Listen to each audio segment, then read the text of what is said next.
On commence aujourd'hui le dernier passage de Kuntres Acharon, Baruch Hashem, Ocheach Tocheach et Amitecha. Dans cette lettre, l'Admor Zaken va nous parler de trois sujets. Le premier sujet qui rejoint le précédent, c'était le sujet de la tfila, de faire attention à ne pas dire des dvarim betelim, des paroles futiles pendant la tfila, de bavarder, de parler pendant la tfila. Le deuxième sujet va concerner l'étude d'une Masechet de Gemara en association avec tout le monde. Et le troisième sujet va parler de Shabbat, du respect des Chot Shabbat. Et on va commencer par le début. L'Admor Zaken, dans la lettre précédente, nous avait dit combien il était important de prier convenablement, avec pondération, sans se dépêcher.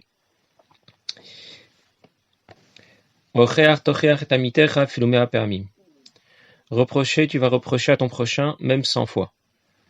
est un passouk dans la Torah qui demande à chacun, quand il en a la possibilité, de faire un reproche à quelqu'un d'autre.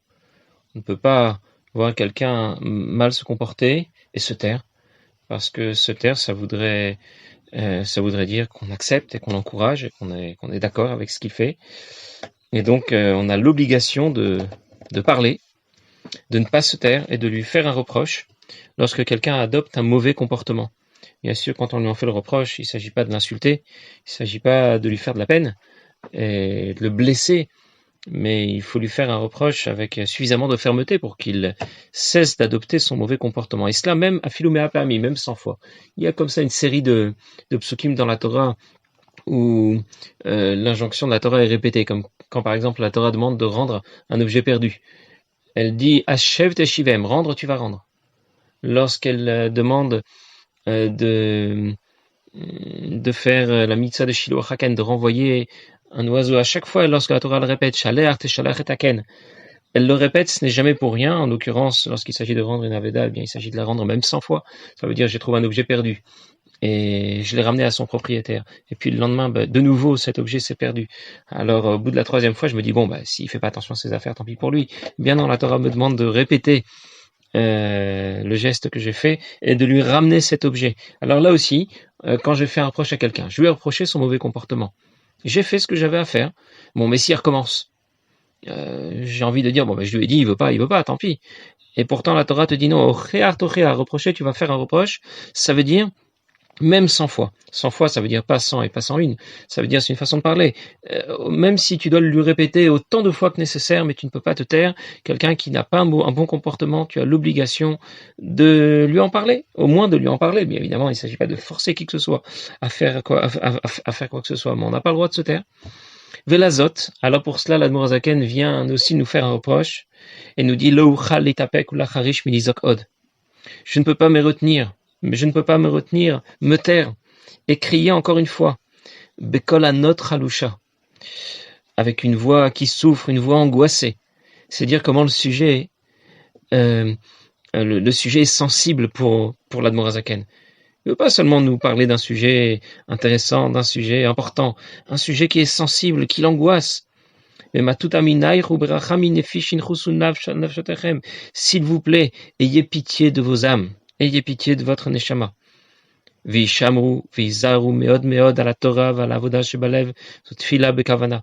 faites très attention à étudier et à prier, d'abord à l'étude. Ah oui, parce que l'étude de la Torah est une mitzvah qui nous incombe. Yomam valaila, jour et nuit. Ve'agitabo yomam valaila. On n'est pas quitte de l'obligation d'étudier la Torah une fois qu'on a étudié combien? 1 heure, 2 heures, 10 heures? Yomam valaila. L'obligation d'étudier la Torah est une obligation permanente. Ah, bien sûr, quand je dois manger, je suis obligé. Quand je dois dormir, je suis aussi obligé. Mais sinon, l'obligation d'étudier la Torah est une obligation permanente. Et ve'alavoda shebalev zu tfila bekavana. Et la tfila bekavana avec l'intention adéquate, avec la concentration adéquate. Leatril kulam yachad keechad mila bemila. Que chacun puisse commencer tous ensemble, mot à mot. On sait ce que veut dire habituellement ce que les gens appellent tfila betzibur. La tfila avec la communauté. Comment c'est rapporté dans le livre? Qu'est-ce que ça veut dire tfila betzibur? Prier avec la communauté. Ça veut dire venir prier à la synagogue. Mais si quelqu'un arrive en retard, Qu'est-ce qu'on appelle prier avec la communauté? Alors on nous explique que dans certaines situations, si on est en retard, c'est comme ça, en tout cas rapporté dans certains livres, la plupart, quelqu'un arrive en retard, eh bien, selon la stricte halakha, mais karadine, il serait autorisé à sauter certains passages du début de la tefila, il le rattrapera plus tard, de façon à pouvoir rattraper le shaliach tzibour et prier la Hamida en même temps que lui. En d'autres mots, ce qu'on appellerait tefila betzibour, ça serait prier la Hamida en même temps que le shaliach tzibour. C'est la Hamida qui compte, la prière de la Hamida. Et si quelqu'un a donc mikaradine, a priori, quelqu'un qui arriverait en retard, eh bien, aurait l'obligation donc de sauter certains passages de la tefila qu'il rattraperait plus tard pour pouvoir prier la Hamida avec le shaliach tzibour. Alors, on sait que, al-pi Kabbalah, al-pi Chassidut, selon la Chassidut, la tefila est un long processus qui nous amène à aimer Dieu, à reconnaître l'unité de Dieu. D'abord, on y parle de ce que Dieu m'apporte à moi personnellement, ce sont les brachot du matin. Ensuite, on parle de ce qu'il apporte au monde et à la création autour de soi. Ce sont les psuké des Imra, depuis Baruch Shamar jusqu'à Ishtabach. Ensuite, nous racontons ce qu'il apporte au monde qui sont au-dessus du nôtre, lorsqu'on parle des malachim et de l'éloge qu'ils font à Kadosh Baruch Hu. Et ensuite, je me retrouve devant Akadosh Baruch Hu comme un serviteur devant son maître, comme un fils devant son père. Et je m'adresse à lui avec on espère en tout cas, toute la concentration, toute la puissance que pourrait avoir la tefila. Et donc, dans la mesure où il y a une progression dans la tefila, et pour ça la tefila est toujours comparée à une échelle, cette progression, elle ne peut se faire que dans l'ordre, on ne peut pas sauter les échelons, et c'est pour cela que, al-pi Chassidut, quelqu'un qui arrivera en retard à la Bet Knesset ne sautera pas les premiers passages de la tefila, mais fera la tefila dans l'ordre. Très bien, il est arrivé en retard, il aura donc manqué a priori l'avantage d'avoir prié avec la communauté. Il aura au moins prié à la synagogue. Mais il y a un autre avis. C'est l'avis du Yad Eliyahu. Je ne sais pas exactement à quelle période. Je pense que c'était un contemporain, un possède qui était contemporain ou un peu avant l'Admour Zaken. Il faudra rechercher exactement. En tout cas, le Yad Eliyahu, lui, pense que prier avec la communauté, ça veut dire commencer Hodou avec le shaliach tzibour. Après, si ma tefila prend beaucoup plus de temps, le shaliach tzibour est très pressé ce jour-là, et dans ce cas, il m'a complètement largué. Moi, je fais ma tefila à mon rythme parce que j'ai compris l'importance de penser à chaque mot, de me concentrer, de lire les mots convenablement, et la tefila va trop vite. Eh bien, le fait d'avoir commencé Hodou, le début de la tefila, avec le shaliach tzibour, ça s'appelle avoir prié avec la communauté. C'est pas juste une idée chassidique. On sait que c'est une réponse que le Rabbi a donnée dans ses lettres aux personnes qui l'interrogeaient à ce sujet, lorsque quelqu'un se plaignait que dans le minyan où il allait prier, ça allait trop vite, et dans ce cas, il savait plus trop quoi faire, il va rater la tefila avec le minyan, puisqu'il n'arrivera certainement pas à la mida en même temps que le shaliach tzibour, ou sinon ce sera sur le compte de la qualité de sa tefila. Et le Rabbi conseille de commencer la tefila avec le shaliach tzibour, et c'est déjà suffisant. Mais ça s'inscrit dans la halacha, c'est pas juste un conseil chassidique, un conseil du Rabbi, ça s'inscrit dans la halacha. Il y a un avis qui tient que tefila betzibour, ça s'appelle prier avec la communauté, commencer hodou avec le shaliach tzibour. Et pas seulement tefila tamida, et apparemment c'est la shita que retient ici l'Admour Zaken. Pour cela qu'il dit la tril kulam yachad keechad mila bemila. On comprend d'ailleurs très bien que ce qui est important, c'est d'attraper le train quand il commence à démarrer. C'est d'attraper l'avion au moment de l'embarquement. Si j'arrive après le début, après le signal de départ, ou après que les portes se soient fermées au moment de l'embarquement, j'ai beau essayer de me dépêcher, de rattraper, de faire ce que je veux, ce sera raté. On comprend dans l'idée que c'est le début de la tefila qui est déterminante en termes de tefila betzibour. Et bien sûr, pour prier avec la communauté, l'important sera donc de ne pas rater le début, d'être en même temps que tout le monde au début de la tefila. D'ailleurs, c'est important d'être en même temps que tout le monde. Ceci dit, entre parenthèses, prier avec la communauté, c'est aussi très important, parce que, comme dit le Zohar, shat tzlota, shat krava, le moment de la prière, c'est un moment de guerre. Ah oui, puisque nous menons la guerre contre notre nefesh abamit. Lui, de son côté, ne veut que profiter de la vie, prendre du bon temps et se faire plaisir.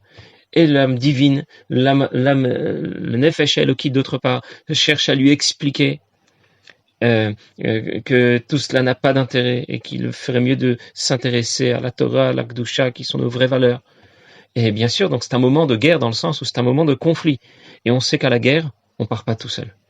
On ne va pas faire la guerre tout seul contre qui que ce soit. Quelqu'un qui part faire la guerre, eh bien, il essaye de faire la guerre avec les autres. Il s'entoure d'autres personnes. Et c'est comme ça que le système peut fonctionner. C'est donc l'idée de la Tfila Betsibour. Oui, c'est très important, mais en même temps, ça nous oblige absolument pas à courir. Ce qui est absolument obligatoire, par contre, c'est de se tenir prêt au moment de Hodou. Si Hodou c'est à 7h ou c'est à 8h, eh bien, il faut être à 7h à 8h, Hodou avec les tfilines, prêt à démarrer. Et c'est comme cela qu'on aura accompli, on aura gagné l'avantage de prier avec la communauté. Et il dit, Velo zebeko ve zebeko. Pas un est ici, l'autre est là, ça veut dire il y en a un qui a déjà avancé, il est déjà ishtabar. L'autre qui est encore au brachot du matin, il n'a même pas fait encore ses brachot. Un autre qui part au mikvé quand le koshel yatziburi commence au doux. Voilà, il ne faut pas adopter ce genre de comportement. L'Admour Hazaken insiste, chacun doit commencer, tout le monde ensemble, mila be mila, mot à mot avec le shel yatzibur. Les aides-même, il y en a un qui se tait, ça veut dire il est en train de penser à autre chose, il est plongé dans ses pensées, il ne prononce même pas les mots qu'il devrait dire. Et un autre est en train de dire des paroles futiles, c'est-à-dire il est en train de raconter n'importe quoi parce qu'il vient de revoir quelqu'un, alors il va absolument lui raconter quelque chose.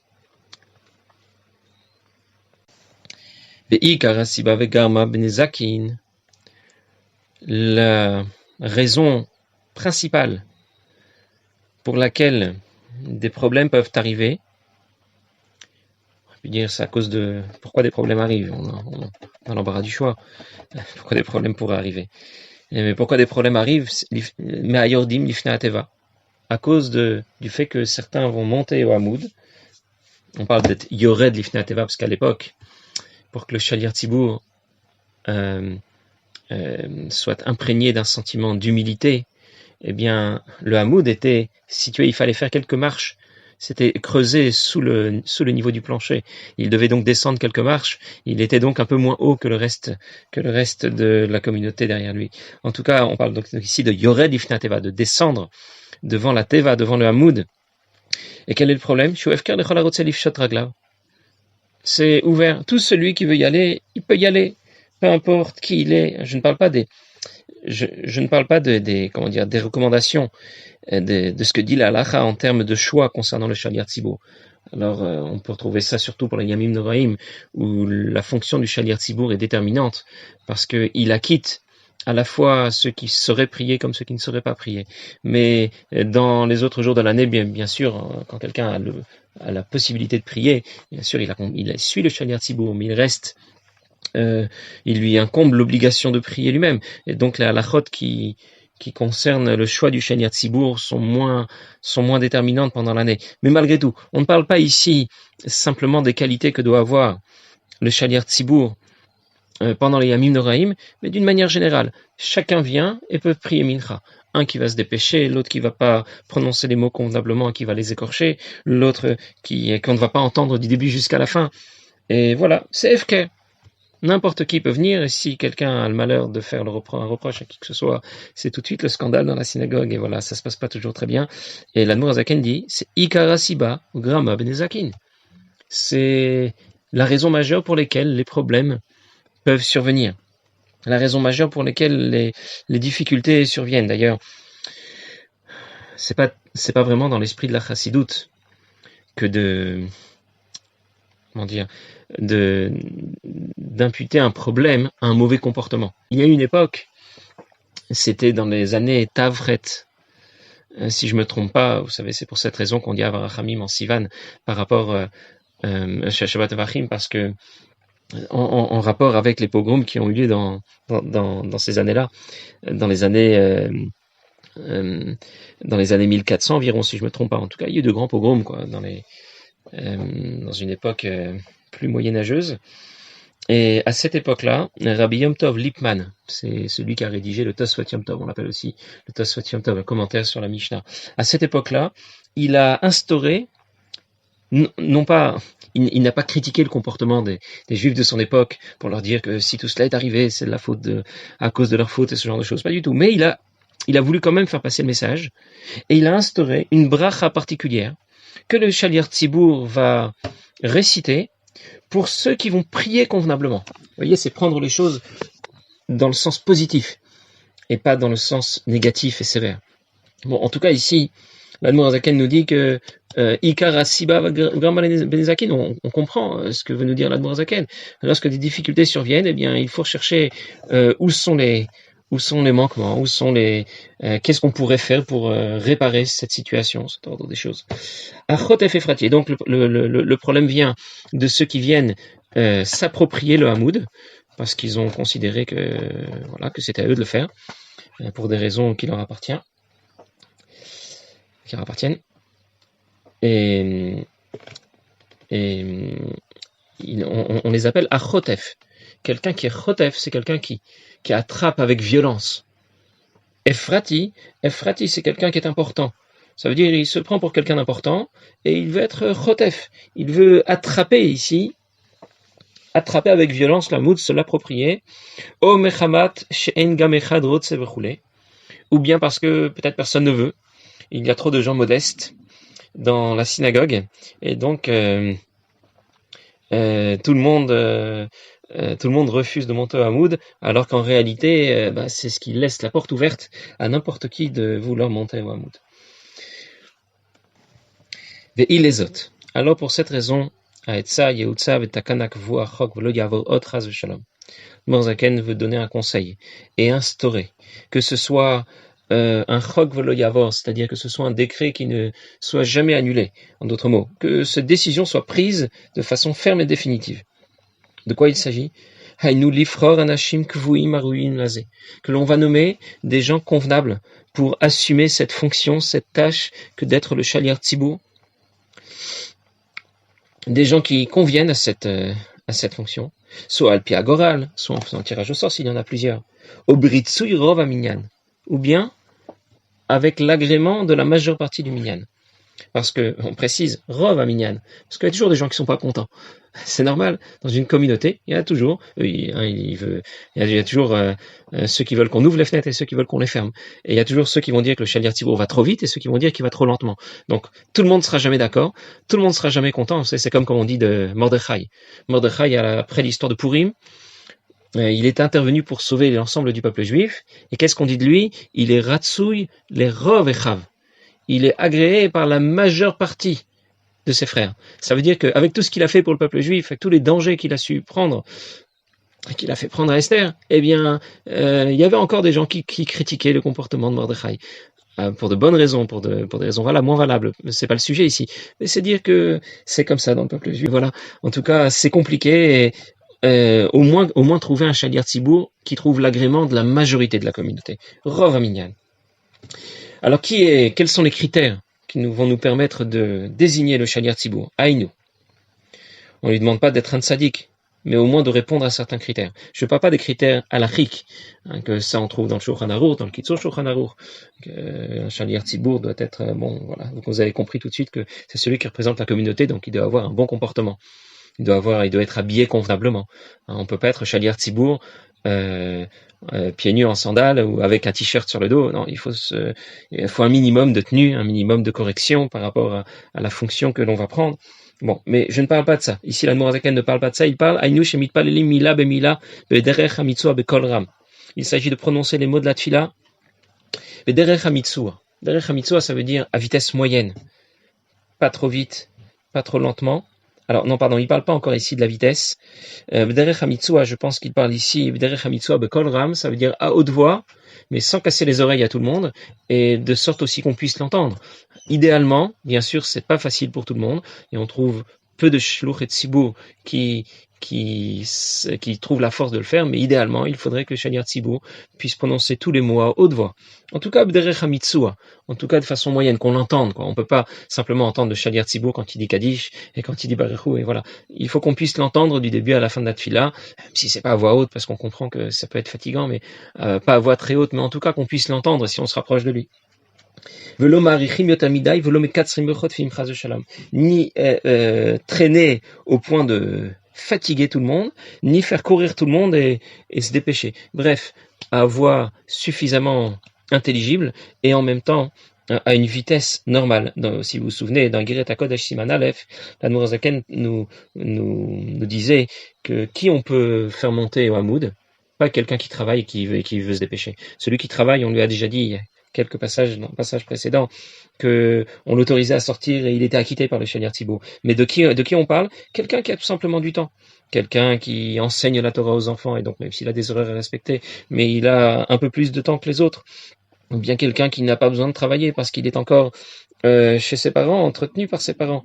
Et dans ce cas, il n'a pas le stress de partir au travail. C'est eux qui vont devoir monter au Hamoud. Et là-bas, l'Admor Zaken parlait d'1h30 pour le temps de la Tfila. Bien sûr, les choses ont changé depuis l'époque de l'Admor Zaken.